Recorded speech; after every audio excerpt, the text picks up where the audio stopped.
Bismillahirrahmanirrahim.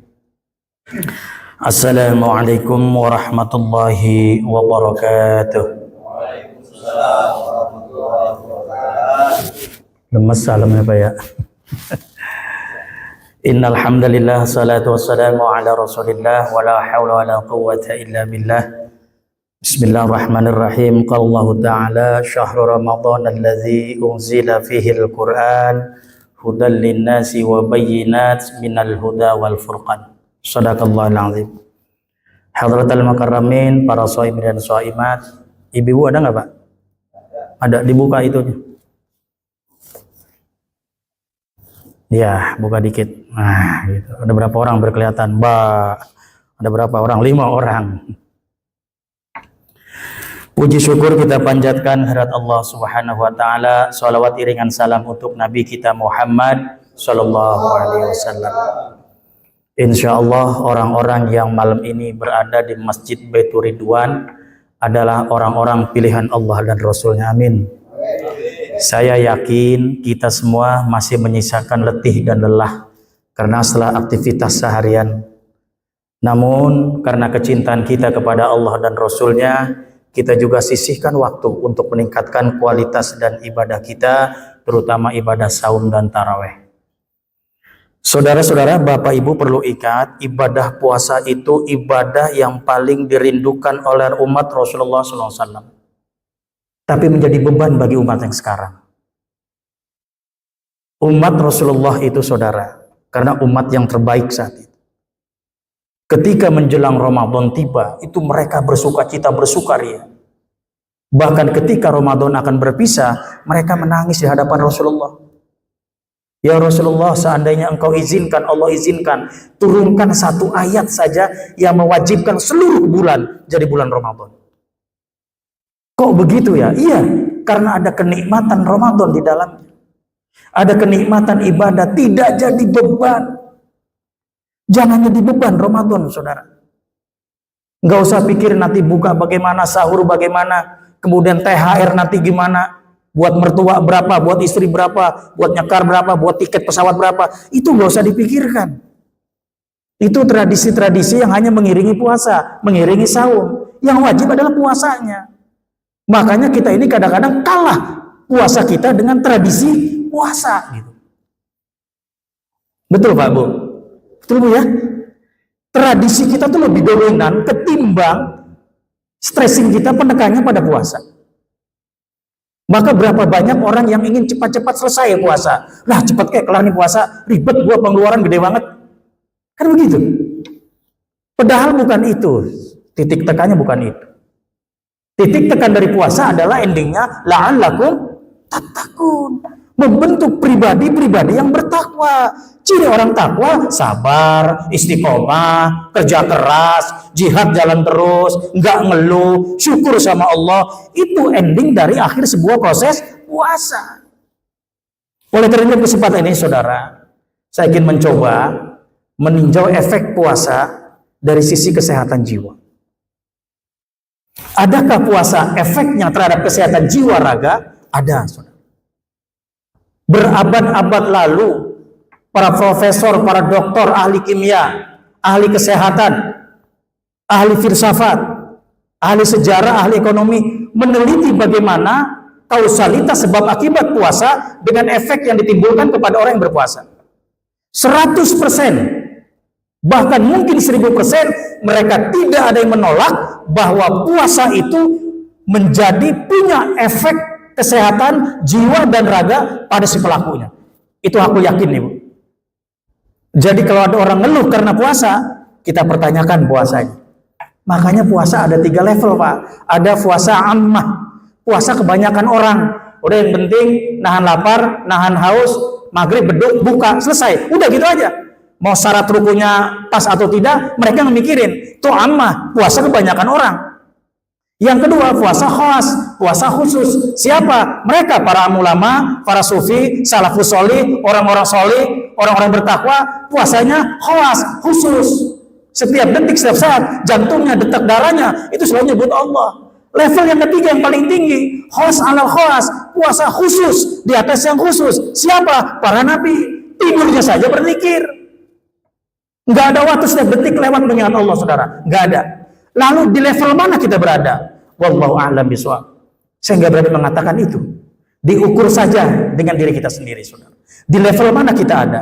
Apakah di level ammah, orang yang hanya puasa kebanyakan? Di level orang yang khusus, para alim ulama, para waliullah, para alim, atau di level khusus, di atas khusus, para anbiya? Bisa diukur oleh kita sendiri. Yang pertama, saudara, menurut sebuah penelitian, puasa itu bisa menghilangkan satu jenis penyakit yang sekarang peringkat pertama, penyakit stres. Maaf. Stres ini peringkat pertama, saudara. Kenapa puasa harus stres? Kan gak linear orang puasa stres. Justru dengan puasa itu, saudara, menghilangkan stres. Kenapa menghilangkan stres? Karena pada puasa, pola makan kita diatur, pola tidur kita diatur, perilaku kita diatur, nafsu kita dibimbing, sehingga jiwa jadi tenang, jantung detaknya jadi teratur, desir darah siklusnya jadi teratur, sehingga yang timbul apa? Ketenangan jiwa. Kalau orang masih puasa, masih stres juga, ya dipertanyakan puasanya. Karena kita udah salah persepsi tadi, lebih didominasi oleh tradisi puasa ketimbang hakikat puasa. Contoh, saudara, contoh yang gampang aja lah. Di malam 30 terakhir puasa, siogianya kita ada di mana, Pak? Bu, ayo di mana orang teh? Malam ke-30 terakhir. Ada di masjid. Ngapain? Iktikaf. Malam-malam terakhir. Ramaikan tuh masjid, ramaikan tuh musola, ramaikan rumah kita untuk iktikaf. Untuk meraih pahala puasa yang sesungguhnya. Malam Lailatul Qadar, malam-malam ganjil. Apalagi malam terakhir bulan Ramadan. Di situ mustajabah doa yang kita panjatkan kepada Allah. Tapi kan logikanya berbanding terbalik, saudara. Yang ramai bukan masjid, yang ramai bukan musola. Apa Pak hari yang ramai? Mall, Soko Jongkok, pasar tradisional, pasar malam, obralan. Itu yang kita kejar, Bu. Udah, Ibu, jangan tawa-tawa. Ibu sama istri saya begitu. Udah kalau malam takbiran tuh udah ribet nyari apa itu diskon lah. Allah mau diskon. Diskon pahala besar-besaran. Kenapa dunia yang dicari? Inilah, jadi stres kita ciptakan sendiri. Begitu mau pulang kampung, bingung lagi. Mana THR belum turun. Rese nih bos. Udah 3 hari lebaran. Itu kan? Belum lagi nanti buat mertua, buat anak-anak, ngirim kampung. Udah Ibu jangan colek-colek, iya aja. Kelihatan dari sini. Udah diam, dengerin aja. Sama di rumah. Perempuan udah gak beda. Ya kan? Mikirin nanti buat mertua, begitu kan Bu ya? Iya kan? Betul, udah jujur aja, bagi-bagi. Stres pikiran kita. Akhirnya kita didominasi oleh hal-hal yang berbau dunia, bukan akhirat. Dikejar oleh target dunia, bukan target akhirat. Dikejar oleh target materi, bukan target pahala puasa. Kenapa tadi? Kita diperkosa, didominasi oleh hal-hal yang berbau dunia. Stres lebaran. Alih-alih puasa la'allakum tattaqun, la'allahum stresun. Kan begitu, Pak. Jangan stres, Bu. Ya. Yang kedua,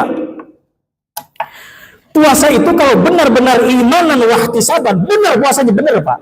Itu bisa menenangkan suasana jiwa, Pak. Suasana hati, yakin deh. Yakin, saya yakin. Kalau puasa kita ini benar, ya saya juga belum benar. Benar. Imanan wahtisaban, sesuai dengan iman, dengan perhitungan.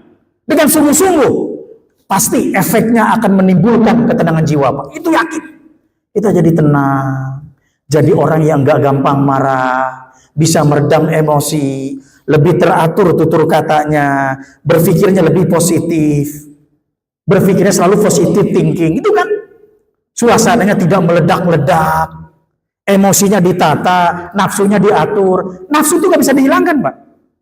Manusia punya nafsu, nafsu mutmainnah, nafsu lawamah, nafsu lawamah, dan nafsu mutmainnah. Nafsu mutmainnah, nafsu yang baik. Nafsu lawamah, nafsu jahat. Tapi nafsu tidak bisa dibunuh. Dia apa? Dibimbing.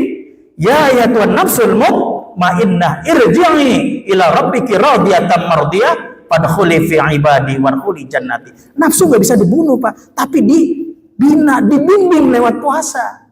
Kita nggak bisa menjalankan nafsu seksual, nafsu ingin sesuatu, nggak bisa, Pak. Nafsu itu sudah fitrah kudratullah. Dari Allah sudah dihiasi nafsu manusia. Jadi efek puasa, kalau betul-betul dilaksanakan dengan baik, menimbulkan efek ketenangan jiwa. Yang ketiga, saudara, efek puasa dari sisi kesehatan. Itu bisa meningkatkan memori, daya ingat yang cerdas luar biasa. Oh, bukti. Emang benar Pak Ustadz? Kita buktikan aja. Apakah benar orang yang berpuasa, yang mengosongkan perutnya, yang jarang makan, kemudian menata jiwanya, memori jadi cerdas, daya ingatnya jadi kuat? Ya, betul. Ulama-ulama terdahulu, saudara, mereka pengarang-pengarang kitab yang berjajah di rak kita itu, ketika mengarang kitab, ketika menulis kitab, dalam kondisi perut yang kosong dan kurang tidur. Bayangkan, dalam kondisi perut kosong, kurang tidur, mereka bangun tengah malam, kemudian menari-nari, aduh ini, cek, menari-nari penanya di atas kertas, menuangkan mahakarya besarnya yang sekarang dinikmati oleh umat manusia. Dalam kondisi lapar, dalam kondisi perut kosong, dalam kondisi kurang tidur, kecerdasan memori intelektualitas mereka meningkat berbanding terbalik sama kita. Coba Bapak kerja depan laptop, Ibu depan laptop, ada tugas dari NHM, kerjakan malam ini, perut lapar. Apa Bu yang Ibu kan? Apa yang Ibu bicarakan nanti? Mas mau ke bawah ya? Titip dong nasi goreng sebungkus. Ya ketawa lagi Ibu tuh kan? Mas titip ya, es campur. Itu ya Mas, kue tiaw. Kita nggak bisa. Justru yang perut kosong kita resah gelisah. Kenapa? Karena puasa kita masih bertumpu pada puasa ammah. Puasa itu hanya menghilangkan lapar, dahaga, haus, dan menahan nafsu. Kalau image itu, mindset itu masih melekat pada diri kita, maka khos alal khos tidak akan pernah kita peroleh. Imanan wahtisaban tidak akan pernah kita peroleh. Kita hanya sekedar menggugurkan kewajiban puasa secara ammah, secara umum. Berat Ustaz? Berat Pak. Inilah hakikat puasa, saudara. Kalau benar-benar puasa diletakkan pada posisi iman dan wahtisaban, yang pertama, kita akan menjadi orang yang anti stres. Kenapa? Jiwanya tenang, Bu. Ada apa-apa senyum. Gitu. Ketika nggak punya duit, tetap bersyukur. Punya duit, ditambah rezeki Allah, tetap bersyukur. Diuji, tetap tawakal. Kenapa? Dia yakin tuh Allah sayang sama kita, sedang uji. Jadi nggak marah-marah, emosi teredam. Kenapa? Dalam kondisi puasa. Yang kedua, puasa berikan meningkatkan suasana ketenangan hati, nggak meledak-ledak, nggak gampang emosi, murah senyum, kata-katanya lembut, enak didengar, masya Allah. Yang ketiga, mencerdaskan memori, saudara. Dalam kondisi perut kita kosong, dalam kondisi yang perut bersih, maka disitulah kecerdasan emosional IQ itu akan muncul luar biasa. Para ulama-ulama dulu menghasilkan mahakarya kitab-kitab mereka dalam kondisi kurang tidur dan dalam keadaan perut mereka kosong. Bahkan maaf, ada seorang pengarang kitab, yang pupnya 3 bulan 1 kali. Kenapa Pak, Bu? Saking kosong perutnya. Karena berpuasa dia pada terus. Ternyata dengan puasa yang imanan wahtisaban, benar-benar puasa, itu koneksitas kepada Allahnya sungguh luar biasa. Frekuensi berpikirnya akan tinggi, memorinya terbuka lebar untuk menyerap beragam inspirasi, sehingga muncullah mahakarya luar biasa yang sekarang dinikmati oleh umat manusia. Kenapa? Puasanya imanan wahtisaban. Baiklah para jamaah sekalian, demikianlah barangkali bisa sampaikan. Mudah-mudahan kita semua tetap dalam posisi sehat walafiat. Kita puasa dalam iman dan wahtisaban, dan insya Allah telah kita akhir dari proses puasa menjadi insan yang la'allakum tattaqun, orang-orang yang bertakwa kepada Allah Subhanahu wa taala. Kurang lebihnya mohon maaf, billahi taufik wal hidayah. Assalamualaikum warahmatullahi wabarakatuh.